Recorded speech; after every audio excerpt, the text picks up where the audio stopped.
Good afternoon. My name is Mike Rogers, and along with Ashley Lynn Ben Collins and Maria Rojas, we are the Climateers, and we're focused on climate solutions.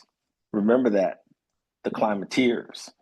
And so we acknowledge that climate change represents an existential crisis to our planet.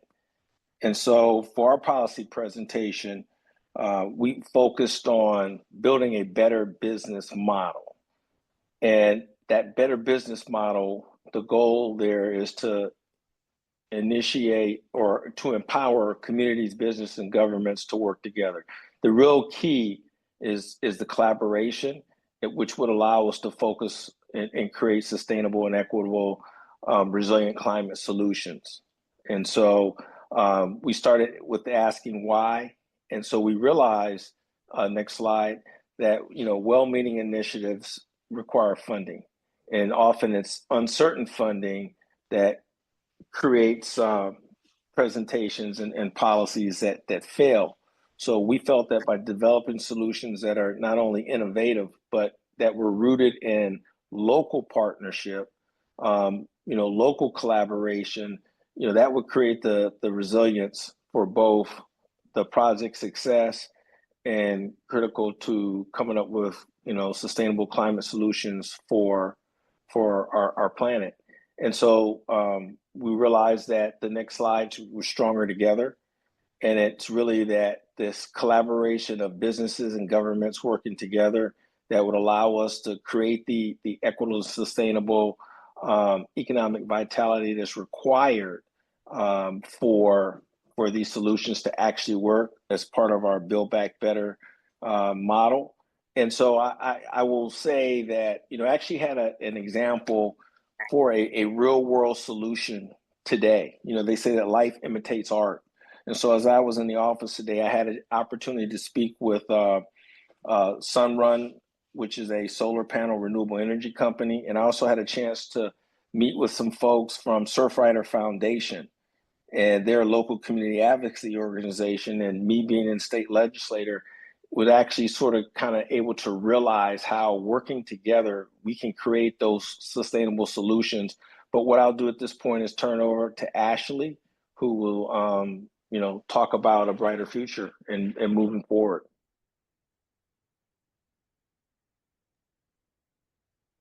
Thanks, Mike. So what we're really trying to talk about is the fact that if we have a lot of political uncertainty and there's unstable funding that kind of threatens progress sometimes, we really want to make sure that we are able to launch and scale climate solutions, regardless of whether or not we have foundation funding, federal funding, or anything of that nature. So the Build a Better Business Model initiative is really calling upon community leaders, decision makers, and business owners to do the following, which is to create resilient, self-sustaining systems that prioritize the people that they serve, protect the planet, and generate long-term economic value. What we're trying to focus on is that many of the sustainable green businesses that we see in the market right now, the solutions are already here, and we're trying to bring them to life with bold collective actions that allow us to actually enmesh them in a more holistic model, rather than feeling like we need to stand everything up in a silo. Next slide, please.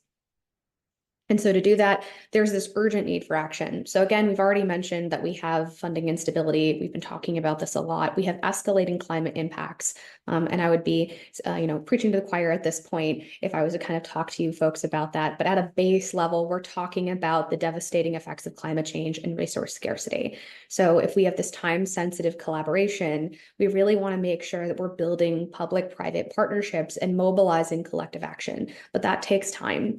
And so delays are only going to increase costs and complexity while deepening these climate impacts. And so we want to make sure that if we're pointing at things and saying, this is what needs to be fixed, this is what needs to happen, we need to be able to point to something in a test bed that says, well, this is how the best model works, or this is how the best practices function. We need to be able to point to something. So I've seen many subcommittees and many other types of structures that like to test something and experiment first. No one likes to go first. It's a scary thing. It's sometimes terrifying, but somebody needs to do that. And that's why we're trying to build something called a community of practice. Next slide, please.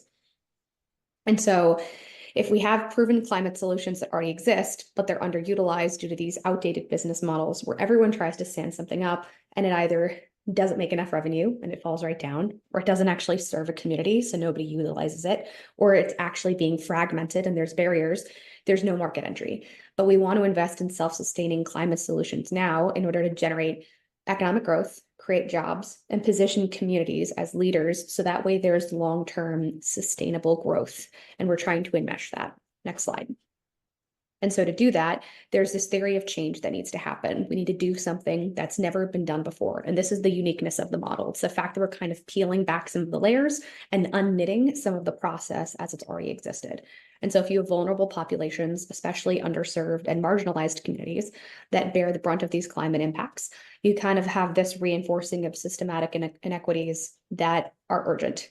And so if you have net zero emissions that are looming and other initiatives that are currently on the horizon, the community of practice is going to say, hey, if you folks are the ones that need assistance, we need to ask you directly what you need. We can't assume we know what you need. We need to ask you directly what that looks like. If you have government officials who work in that community, who hear what their needs are, you need to bring them into the fold as well. And if you have a business that has a solution and says, I think that this is a good idea, you need to bring them in from the front end and make sure that they're able to bring in jobs and other types of economic benefit from the front end as well. So if you have a growing number of stakeholders, all of whom are ready to act, if you fail to seize this momentum, you start to lose valuable time and resources and collective will. It's bringing together all of these separate things. And so the strategy is thus a community of practice that centers around 3 to 5 climate solutions, would run for a total of 18 months with paid part-time staff to facilitate these discussions. If you lost me. Okay, there we go. Go back one slide. Thank you. Where by having these paid part-time staff that facilitate these discussions, you are basically on a quarterly basis saying, all right, if everybody is getting together and we have a test bed that is able to understand what needs to be done, by the end of these 18 months, we should be able to make recommendations. So by doing these quarterly online meetings that drive connection and encourage information sharing, you're able to really get into the weeds on what is working for people and what is not, and understanding where you may have barriers from zoning ordinances, codes, standards, policies, and laws, which are barriers to a particular business that's trying to stand up. And you may start to recognize through this maybe self-auditing process, hey, this actually needs to be rewritten. This does not work. This is actually something that needs more beneficial coordination with a local utility. And then by having one in-person workshop all the way at the end of the 18-month process, we're able to disseminate all of this information to not just people who are in that community of practice, but to others as well, so they understand what's going on. There have been subcommittees in various states that have performed this model before with testing something, but they haven't actually done anything with the information afterward. They haven't tried to make it scalable and replicable. They've tested something and they've said, great, I love it. Now let's move on.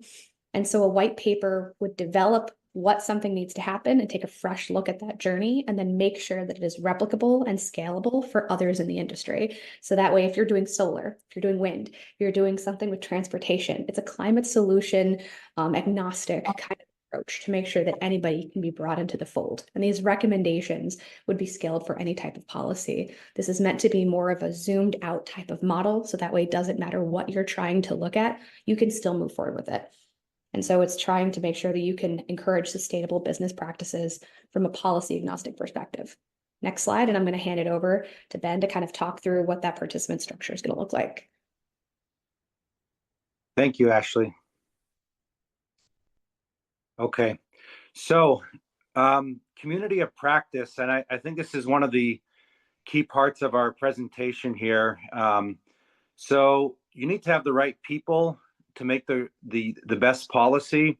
The status quo right now is that businesses have to fight for limited funding to have responsible, climate-friendly entrepreneurial ideas move forward. And unfortunately, that's even taking a step backwards with this current administration. So the status quo is not going to work. Yet at the same time, we cannot go backwards on business solutions to mitigate climate change. So as you know, for decades, large corporations, the fossil fuel industry, they've been spending billions and billions of dollars to stop new technology, green energy businesses that compete with them. And so that's very tough to compete. And in my lifetime, the only time I've seen big money be beat, especially when you're talking about the fossil fuel industry, it's when people come together. You need a large amount of people to come together. And that's the only time I've seen big money be beaten. So with that in mind, our new model to move forward to keep climate-friendly businesses on track is to do this with our participant structure. So we want to have a model where we're going to come up with 3 to 5 climate solution projects that will be selected. And involved in this process, our coalition is going to consist of 4 to 6 government entities at various levels, from municipal to federal. We're going to choose 3 to 5 commercial entities, the best businesses we think would fit into this model to be part of this plan. And to bring in the people and the community perspective, we're going to have 6 to 8 non-government or community-based organizations, again, with a big focus on bringing people together, bipartisan, Democrats, Republican, independents, our senior citizens, military members. We need to bring this sort of power and coalition, or we're not going to beat the money being spent to stop us from turning back the terrible carbon output that we see locally and around this world. So the core partners here, within that structure I just outlined, of course, EOPA, we're going to bring in the elected officials, our network peer-to-peer from municipal, state to federal level. We're going to bring elected officials. We're going to organize them. We're going to educate them, as is already being done. This is to include, but not limited to, additional partners like WRI, the World Resource Institute, Climate Action Network, who works closely with EOPA right now with about 2,000 organizations in 130 countries, Alliance for Climate Change, which is a collaborative initiative coalition group, which includes Climate Action Network and other large organizations that are doing the work of advocacy that we're going to need for businesses to be able to compete in this current environment. And lastly, even though we know that currently this administration is targeting great programs like EPA, Environmental Protection Climate Change Partnership Programs, or the USDA hubs, we're confident that despite attacks on these programs, they are going to survive, and we're going to be able to collaborate with federal entities like that. To the degree we can't, we are going to find the right partners at the federal, state, or municipal level. Now, I'd like to turn over the presentation to my colleague Maria, who's a green business entrepreneur, to talk about the financial plan and the timeline over 18 months to make this become a reality. Thank you, Ben, and thank you all the team. And yes, well, as a climate leader solution in Mexico and a global solution, I can definitely understand how hard it can be and how sometimes it's so difficult, because there is a lot of money and funding and grants that we listen around the globe that for climate solutions. But when you start understanding and presenting, and even presenting a huge project with bases, like sometimes it's not that easy. So definitely we think that a policy always, and working with governments, and of course with all these different type of organizations, help and support to bring the climate solutions on board. And for making all this happen, so we create a timeline, and this timeline is based on this finance plan. That the first thing will be a community of practice and facilitation. We believe that in bringing people as a part-time, it will help a lot to reduce costs about it. So we estimated that it will go between 75 and 125,000 US dollars. Then the quarterly online meetings, of course, for the technical and coordination. And of course, we believe also an in-kind contribution, because there's a lot of ONGs that bring this type of contributions as well. Technology platforms and equipment provided by participating partners and local stakeholders that they are interested about the climate solutions. It'd be between 3,000, 30,000 or a little more about it. Final in-person workshop, venue, travel, logistics, it will be between in-kind contributions and of course an estimated cost of 50,000 grant. For the white paper, research and development will be more like the personal project manager, community coordinator, policy analysis, finance operations at 25,000, and policy advocacy and recommendation submission between 8,000 and 50,000. We believe this can be based a fee per participating entity between 2,500 and 10,000. And that can be scaled on different based on the size, the revenue, and the budget. It can be for each project. And just there you go. And for the timeline, this is a timeline we have been working for the community of practice. It will be just 1 month, establishing working groups, defining the 3 to 5 climate solutions on board stakeholders. And that will be an engaged stakeholders with a clear structure for knowledge and sharing. Then on the next 18 months, it will be always facilitating discussions, share findings, document progress, and encourage cross-learning. That will be expected ongoing collaboration and incremental improvements in climate solutions. Then in the month 9 will be more like about assess learnings, identify emerging best practices, and prepare for the final workshop. And we expect an early identification of effective strategies and necessary adjustments. And the month 17, we will be expecting gather stakeholders, consolidate knowledge, finalize zoning ordinances, codes, standards, laws, and policies in need of adjustment in each jurisdiction.